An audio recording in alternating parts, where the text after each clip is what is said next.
All right, ELD with Brainstorm MTG back with another split second. This is a new feature for the channel here. We're doing double time commentary. This time it is the finals, Elves versus Death and Taxes. Bailey been working toward this deck for some time. He is nearly complete, so congratulations to him. It's always nice to see people achieving their legacy goals there. He just needs the Rashad and Ports, which Masters 25 should make very easy. And he will have a complete list. He has actually borrowed my list in the past and done well with it. And this is one of the best matchups for Elves. It is perhaps one of the reasons to play Elves is that Death and Taxes is so very favorable. And away we go. Bailey with a Wasteland, a Plains, and an Aether Vial. Looks like some lands on the Elf side of the board as well. Off with Green Sun Zenith for a Dryad Arbor. Kind of textbook opening there. And a textbook opening for Death and Taxes with a basic Plains into an Aether Vial. A Glimpse could be coming down on turn. And it is. On turn 2, we've got a Glimpse into Quirion Ranger. A land for turn. Into another Quirion Ranger, so we could have potentially 2 untaps of Dryad Arbor here, which would set the mana base back, but would generate card advantage and potentially more board presence. There's the Deathrite Shaman, and is it worth it here to get that Nettle Sentinel and the extra card? Looks like Natural Order is in hand, so the goal might just be to get to 4 mana as quickly as possible. And there's a Wasteland. Into Revoker. Oh, so that actually shuts down the mana quite a bit. That's going to slow down the acceleration. And no fetch land as well. So very interesting. Right on the edge here, just at 3 mana, a fetch land would have allowed for a Natural Order there.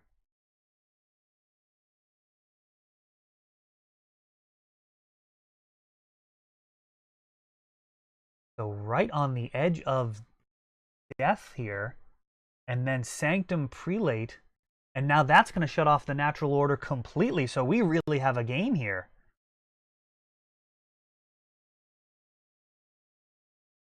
Those Quirion Rangers did threaten to do a ton of work, both untapping and protecting the mana base.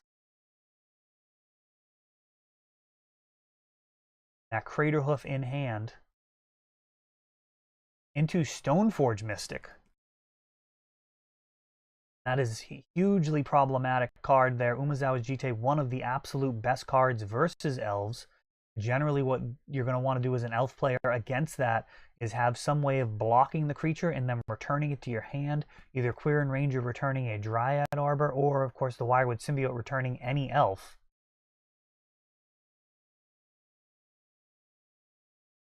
No lands in the graveyard here. Of course, Death and Taxes is not going to help you with that very often. The only way they can really do that is with Wasteland. And that's going to set you back a mana anyways.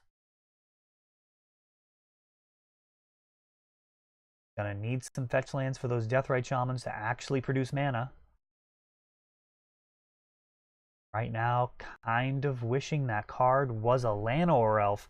At least it would produce the mana. That is not very often that you have that type of feeling about Deathrite Shaman. And it looks like 4 mana, and that's not going to work.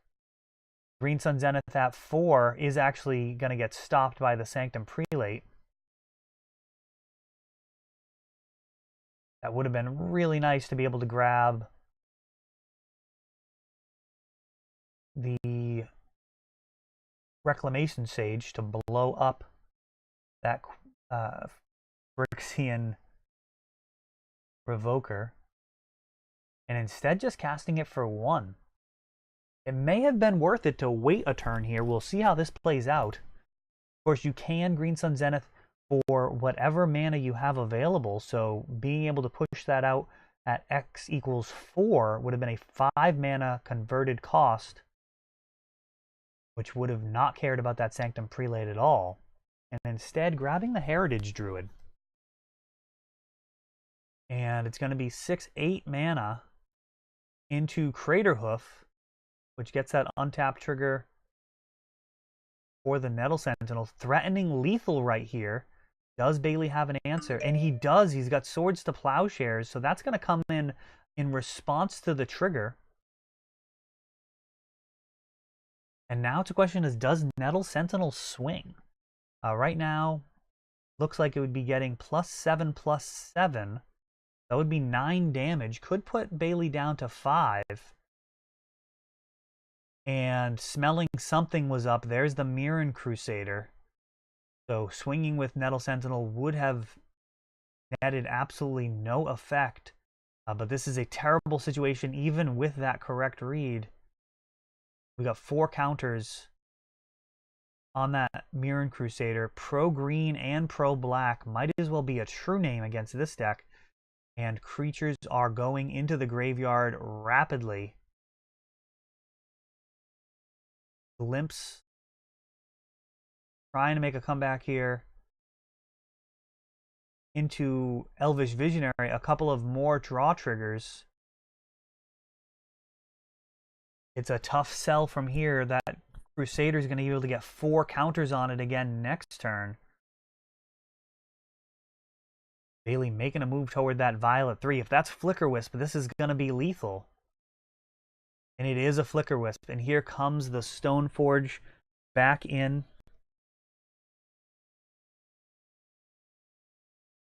Sword of Fire and Ice. With a land here, Bailey could definitely make it lethal. Going to suit that up. So right now that Crusader is going to swing for 6. Get 2 more counters. Another 10. Plus the 3 from the... Oh, the Flicker Wisp did not attack, though. So it looks like Bailey really just committing to the board here. It looks like he may have missed lethal, if my math is correct. Regardless, this is a terrible, terrible spot, even if he is playing a bit conservative in terms of trying to take out my creatures. Certainly dead this next turn unless there's some type of miracle here. And there's Elvish Visionary drawing a card. Glimpse is going to be too little too late here. Glimpse into Nettle Sentinel. Would need some type of Heritage Druid to get any type of rally going. And even still, really, really unlikely. And a Quirion Ranger, that's almost certainly just going to do it there.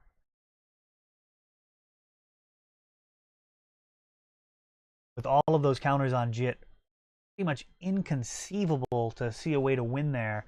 Basically would have needed to have some combination of Heritage Druid, Gaia's Cradle to get some bursted mana, and then maybe overwhelm the Jit counters. But that is Christmas land for another day. Stranded with Natural Order there. Deathrite unable to cast it because of a lack of a fetch land, and Bailey takes down that game 1 in what is probably his worst matchup. And looks like Abrupt Decay is getting shuffled in there. Cards like Aethersworn Canonist probably worth answering. They are hugely problematic to your main strategy, which is casting lots of green spells all in one turn. Not quite as punishing as Chalice of the Void, but looks like going to be worth answering with Abrupt Decay. Reclamation Sage might be a welcome addition to the sideboard as well. There is one main deck. That card does so much work, especially when being picked up and put down by the Wirewood Symbiote.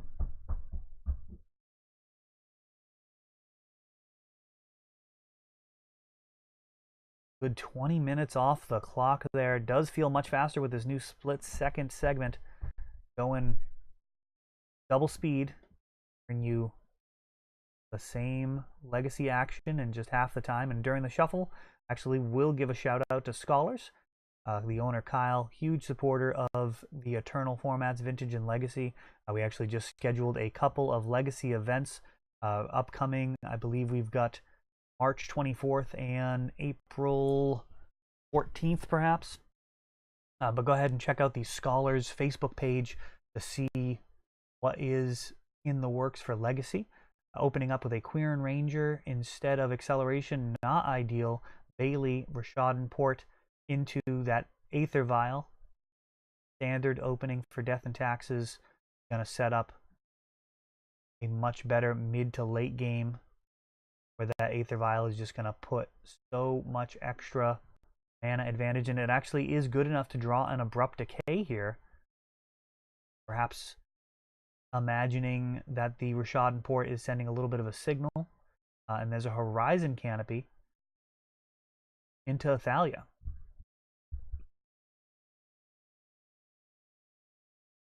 Looks like another Abrupt Decay, which does explain a little bit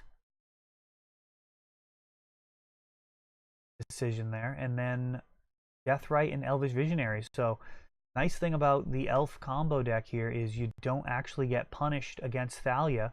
Wasteland is getting picked up by targeting a dual land, which gets picked up by the Quirion Ranger.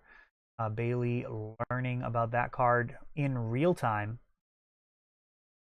So that is no bueno for him. Sets himself down a land, feeds my Deathrite. That is a feel bad moment. One of the problems with trying to answer Thalia is it does often feel like they have extra copies of that card.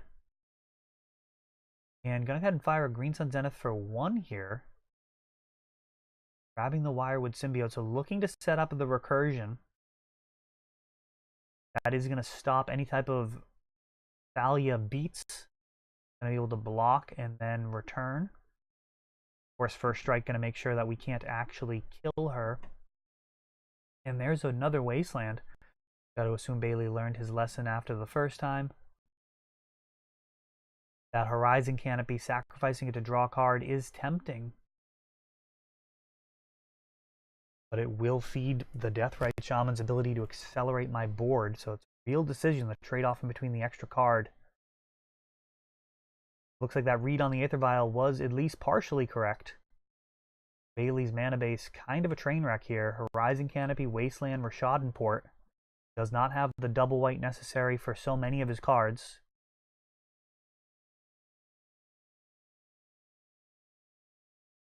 Maybe time to Abrupt Decay that Thalia.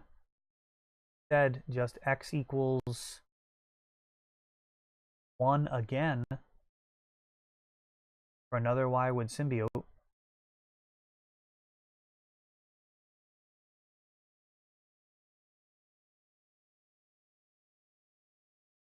And gonna get Elvish Visionary back into play. So Elves definitely hanging in here, drawing some extra cards.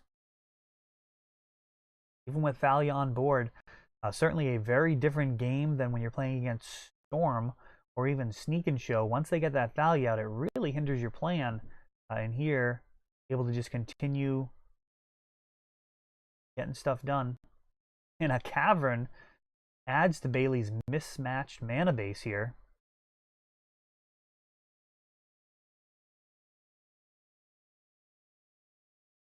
And is it time? It is not quite time to pull the trigger there. There's a Gaia's Cradle. That is an excellent target for that Wasteland. Elvish Visionary coming back down again. Glimpse not as exciting at 2 mana. And Scavenging Ooze. That can be a very good card in this type of matchup. There can be a lot of creatures that die during combat. Him a legit threat all on his own. And there's another Wasteland.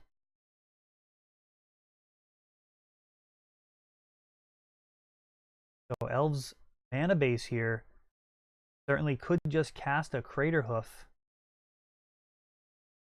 with that Cradle. And it may be time to get a Cradle going. Turn, tap, untap. So we've got some mana floating into Elvish Visionary. No real creatures in the graveyard, not too much to do with that mana. And probably would have been best to glimpse first. And there's a Nettle Sentinel. So it looks like going to be down a card here from where we would have been. Really suboptimal glimpse.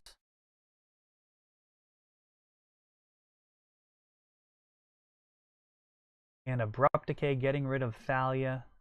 Scavenging Ooze eating the Thalia. Just going to go in for some attacks. So Bailey is facing down near lethal, if not actually lethal. 3, 4, 5, 8. 2 off the Deathrite. This is actual lethal. Thalia will need to block. There's a Deathrite Shaman. Untaps the Nettle Sentinel. Figuring out what is going to push through. Probably should be everything. Probably not the Wirewood Symbiote, let's be honest.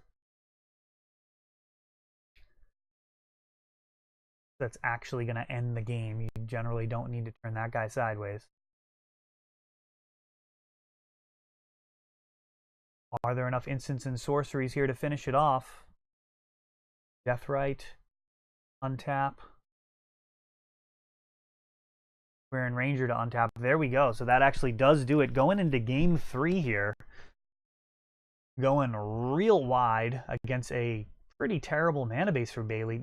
Not typical of Death and Taxes. Usually that mana base rock solid, running a ton of basic planes, but drew kind of each of his non-planes lands there. Wasteland, Rashadan Port, Cavern of Souls, and that Horizon Canopy, which is not played that often. It's definitely a card that you see. It's just one of those questions of, is it really worth it in the mana base? A lot of the time people will just run an extra threat over it. In terms of deck building, Horizon Canopy can give you more access to the top end of the curve in terms of threats, particularly if you're bringing cards like Gideon out of your sideboard. It is kind of nice to have those extra mana sources. But I myself am not really much of a fan of the card in that deck. One of the tough things about playing against Death and Taxes with so many of the better decks in the format, or some of the best decks in the format, I should say, they pretty much are always just at 20 life, and they're not giving you any resources in their graveyard. So your Deathrite Shamans, you are carrying them completely on your own. Their fetch lands are not going to help you. And then also when you're playing a deck like Storm or any type of deck that's essentially just trying to win under standard circumstances, they're just never helping you out. So even if you're able to, say, attack with an Emrakul and do 15, there are times where Death and Taxes can pull their way back into the game because, sure, they lost almost their entire board, maybe even their entire board, but the fact that they did not take any damage off of, fetch lands and thought seizes and any of those cards means you have to do the full honest 20 damage to them, which is not always easily done with all of the disruption that they pack.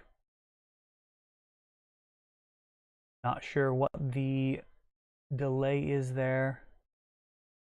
Perhaps a judge call to weigh in on. And that looks like a very easy mull. So perhaps going to 5 here? That looks like we're going to 5. That's not very good. Of course, Elves is the type of deck that can find a way. Plenty of mana sources here. Elvish Visionary and Wirewood Symbiote. So this is definitely pretty solid. See if that Symbiote can stick and we can get some use. Alrighty then. Phyrexian Revoker is going to stop that line. Elvish Visionary is going to get a card, but he's not going to be able to get picked up and put down until that Revoker is out of there. And that's going to be tough to do with that Mother of Runes protecting it. Umezawa's Jite, and this has just taken a severe turn for the worse. It is very close to Rec Sage or Bust right now. There's another Wirewood Symbiote. So this is no bueno. Equipping that Revoker and swinging, and we're about to see some counters on there. Pro green. And the block done to try and draw an Abrupt Decay or similar effect. There's a Quirion Ranger. And this is terrible. That was essentially just giving that one outer a go, and it did not happen. Revoker swinging, fetching out a sneaky Dryad Arbor, and we'll see if that pro green happens. It does, but then gonna return the forest. So that was actually giving it pro green after block, and there is the Flickerwisp. Horizon Canopy out of Elves here, drawing a card. This is ice skating uphill if there ever was. And there is a Wasteland on the other side of the board. But Green Sun Zenith is a possibility here. That could get Rec Sage to get that Jit out of there. This is somewhat promising. Looks like we may see an end step fetch for Dryad Arbor to at least have some type of presence.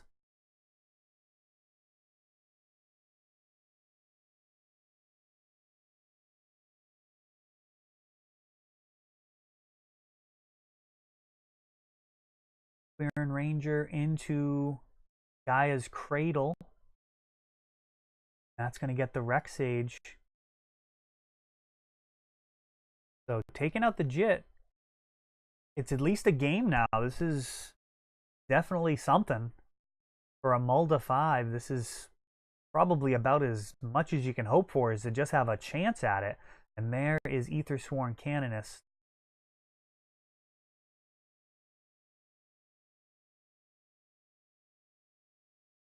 That Revoker I thought was naming Wirewood Symbiote. Stoneforge Mystic grabbing a sword of fire and ice. May have made a misplay there with the Revoker, thinking that it was naming the Quirion Ranger, when in fact I believe it's naming the Wirewoods.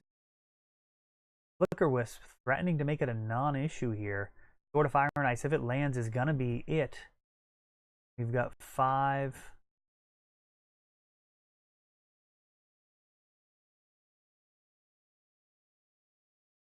And that's gonna do it.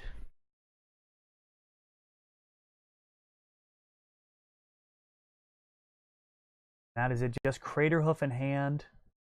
So close. 5 mana. Pick up 6. 1 mana off there from a Craterhoof. All right. Well played by Bailey. Able to take it down there. Flickerwisp carrying that Sword of Fire and Ice, dealing the final 7 damage. And the Stoneforge Mystic getting that Sword of Fire and Ice in a way that could not be disrupted. So well played, Bailey, finding a way to win probably the deck's worst matchup. Look forward to him continuing to put up results with this list. Once he completes it, got the Rashad and Ports coming back to me. If you are in the Legacy community and in the Massachusetts area and you are looking for cards to complete your deck, I am always happy to trade. For anything, you can check out brainstormmtg.com or email me at eld@brainstormmtg if that's something you're interested in. As always, thanks for watching. This has been ELD with Brainstorm MTG. This has been Split Second. Peace.